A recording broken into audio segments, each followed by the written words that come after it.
University میں ایک professor صاحب تھے جو اپنی کلائی میں لیڈی گھڑی باندھا کرتے تھے، جسے دیکھ کر سب طلباء کی ہنسی چھوٹ جایا کرتی تھی۔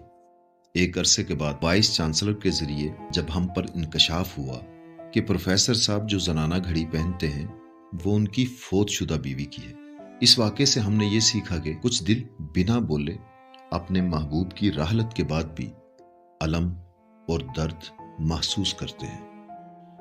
ایک دفعہ ہاسپٹل میں کسی مریض کی عیادت کے لیے جانا ہوا تو کوریڈور میں چلتے ہوئے ایک جوان سا لڑکی کی وگ گر گئی۔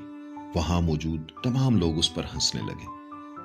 آگے بڑھ کر جب ایک دوسری عورت نے اس کی مدد کی تو وہ روتے ہوئے کہنے لگی، اس میں میرا کوئی قصور نہیں، کینسر نے میرے بال لے لیے ہیں، اس لیے مجھے یہ آرٹیفیشل وگ لگانا پڑتی ہے۔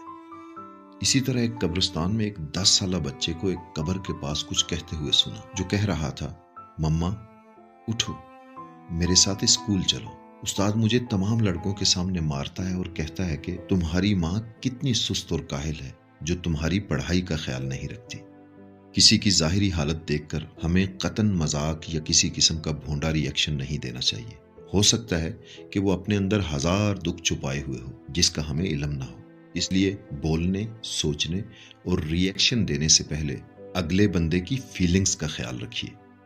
بلا شبہ بعض باتیں انسان کو قتل کر دیتی ہیں۔ بدگمانی بہت سے معاملات خراب کر دیتی ہیں۔ عربی میں ایک مقولہ ہے جس کا ترجمہ یہ ہے، زبان سے نکلنے والے الفاظ دو دھاری تلوار کی طرح ہوتے ہیں، اس لیے احتیاط کیا کریں۔ بہت شکریہ۔